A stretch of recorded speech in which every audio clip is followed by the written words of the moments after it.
Bonjour à tous, regardez comme nous sommes bien et comme il fait beau, surtout ici à Saint-Maurice-d'Étland et plus particulièrement au château d'Étland. Ce château, nous allons le découvrir ensemble, nous allons vous le faire découvrir et nous allons notamment aller à la rencontre de deux personnes de cette famille Boudier qui est propriétaire de ce château. Nous allons aller à leur rencontre pour mieux les connaître et surtout pour mieux connaître ce château Renaissance. Bonjour, bonjour. Bonjour Eric. Bonjour. Bonjour. Comment allez-vous, Marc et Alain? Voilà, nous faisons partie de la famille propriétaire, donc ce sont nos parents qui ont acheté le château en 1975. Suivez-nous. Allez, eh ben on y va. On va vous montrer l'attrait de ce petit château. Petit château, mais beau château. Assez remarquable parce que c'est vrai que c'est un château qui, même quand on l'a acheté, on ne le savait pas, c'est le premier château Renaissance de forme donc italienne. On pensait toujours que c'était le château de la Loire, mais non, Michel de Decker a dit que c'est vrai, Étland et Gaillon sont les deux premiers châteaux Renaissance de France. Là, nous voilà dans la grande pièce du château, qui est le château initial, parce que le château date de 1494. Et donc, c'était la pièce, il y avait deux pièces ici, et donc avec deux cheminées, et l'extension, donc... On va se tourner. Voilà. L'extension, donc où maintenant il y a la salle à manger, date de 1555. Et celle-là est assez remarquable parce qu'elle était entièrement refaite par Viollet-le-Duc en 1863. Et là, vous pouvez voir style Viollet-le-Duc et le bois avec ses panneaux très travaillés, son arche en forme de onze de panier, et donc tout à fait Viollet-le-Duc. Et au fond, on a une remarquable peinture sur bois qui a appartenu à Sissi l'impératrice, mais ça on pourra vous en dire plus si vous venez nous voir. Voilà, parce qu'on peut aussi visiter. Là aujourd'hui on va faire une visite rapide des lieux, mais on peut bien sûr venir visiter ce château et en savoir un peu plus. On va monter à l'étage, c'est ça? Voilà, on a un site internet donc qui est château-ételand.fr. Là on monte au premier étage, donc cet escalier date de 1555, c'est un escalier qui était au départ tout en pierre, un petit peu, ouvert à tout vent, mais en Normandie il fait un peu frais, et donc nous rentrons dans le château initial, donc au-dessus d'un grand salon. Alors, là on est au-dessus du salon où nous Voilà, trouvions tout à l'heure. La cheminée que vous voyez du salon, c'est le pendant est ici à ce niveau-là, et c'est ça s'appelle la salle d'Esquetot. Alors, ce qui est intéressant dans cette salle, c'est que vous voyez au fond ce que personne ne connaissait, même pas l'abbé Cochet, qui, on verra après, on terminera par la chapelle. C'est une ouverture, et comme, je dirais, allez, on va être un peu prétentieux, comme Versailles, il y avait donc ici une porte, et derrière cette porte, il y avait une estrade où, entre autres, Catherine de Médicis, 3 fois par jour, allait assister à la messe et revenait dans sa chambre qui est ici. Parce que Catherine de Médicis est venue ici. Et suivez-moi parce qu'on va vous montrer. Parce que ce château a une histoire aussi, fait partie aussi de l'histoire de France. On va passer d'abord, avant de voir la pièce importante, devant une pièce qu'on appelle la chambre rouge avec des meubles assez typiques et très jolis, et surtout cette magnifique pièce. Alors là, on va peut-être prendre notre temps parce qu'on est vraiment dans la pièce historique du château. Et en plus, il faut regarder un peu le plafond. Il faut savoir que malheureusement, en 1940, les Allemands ont été ici et par accident ont brûlé le château, donc le château initial. Mais heureusement, les pompiers ont sauvé cette partie-là. Donc c'est vraiment la partie qui date de 1555 avec des magnifiques tissus. Donc on renvoie d'ailleurs les armes de Louis XII qui a donné de l'argent pour construire ce château en 1494.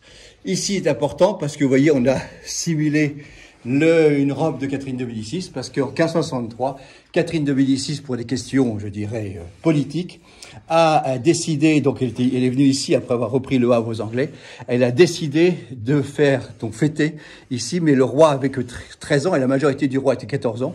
Et pour qu'il n'y ait plus de problème j'irais avec, surtout avec les protestants, elle a décidé dans cette petite pièce du château donc d'Étlan que la majorité du roi, donc par un lit de justice, le roi n'avait plus la majorité à 14 ans, mais à 13 ans. Donc Charles IX est devenu le roi régnant ici, le tout étant confirmé au Parlement de Rouen le 4 août 1563. Et donc tous les rois ensuite, je pense à Louis XIV, Louis XV... Louis VII, ben non, surtout Louis XIII, Louis XIV, Louis XV, sont devenus majeurs, parce qu'ils ont tous été 9 ans, 7 ans et 5 ans, sont devenus rois et sont devenus majeurs à 13 ans, parce que c'est ici, dans ce petit château de Normandie, que Catherine Médicis a décidé que la majorité du roi était de 13 ans.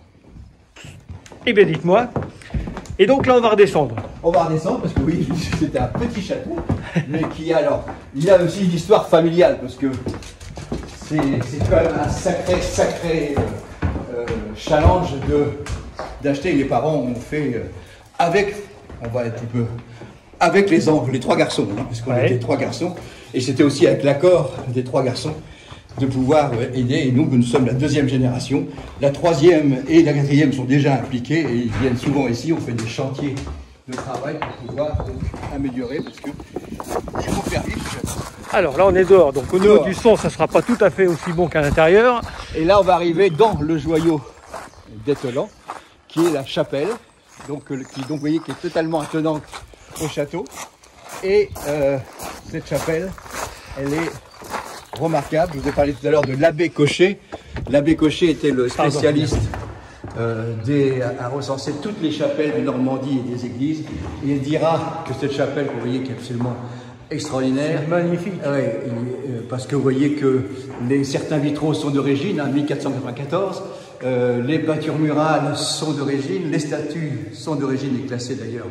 La chapelle est inscrite et les statues sont classées monuments historiques. Et il dira qu'elle est comparable à Blois, Amboise et Chenonceau. Et si vous regardez même le plafond, si les gens qui connaissent la Sainte-Chapelle, c'est les fameux ciels étoilés absolument super. Donc cette chapelle est absolument remarquable, refaite encore entièrement par Viollet-le-Duc. Donc, qui a donc rajouté ces boiseries, c'est-à-dire que tout ce qui était malheureusement l'hôtel en pierre, où se trouve derrière mon frère, il y avait un hôtel en pierre qui est complètement cassé, donc il a refait un hôtel en bois, et ce qui est assez original, qu'on n'avait pas beaucoup remarqué, c'est que vous voyez que la flèche que Viollet-le-Duc a fait, là, ressemble étrangement à la flèche de Notre-Dame, qui malheureusement est tombée lors de dramatiques incendies. La fameuse flèche dont on parle depuis maintenant 2 ans. Et je ne dirais pas, mais c'est pour vous dire qu'il y a ici une porte secrète. Ah. Mais qu'on ne dévoilera pas. Et par contre, là, vous voyez aussi, donc c'était ici, donc à droite de ce dessin, à sa droite, vous aviez la porte. Qu'on a vu tout à l'heure là-haut. Et qu'on va rouvrir. On a décidé, parce que les monuments historiques ont autorisé, après 40 ans de négociations, à ce qu'on puisse ouvrir cette porte pour que les visiteurs qui soient dans la chambre puissent voir, et que malheureusement quand on sera ici, les monuments historiques ont imposé que ça soit fermé. Donc voilà, vous voyez, c'est un petit château avec un cadre absolument super. On aurait aussi vous montrer la vue que l'on a sur la Seine. Imaginez qu'on a 1100 hectares devant nous, dans le château, sans aucun monument, je dirais, bâtiment moderne. On n'a que des champs et on voit des bateaux passer dans les champs, c'est absolument super. C'est formidable. Je vous avais demandé en moins de 10 minutes. Vous savez quoi? Non. 8,54. Ah, et on est bon. On a été bon. Marc, Alain, je vous remercie. Merci beaucoup pour votre accueil, pour cette visite rapide. Et puis, j'espère avoir donné l'envie à beaucoup de gens. Venez nous voir, voilà. Vous serez très bien accueillis. Voilà. Ça, je peux vous l'assurer, vous serez très bien accueillis. Et toujours pour Normandie. Merci beaucoup, à très bientôt. À très bientôt. Au revoir.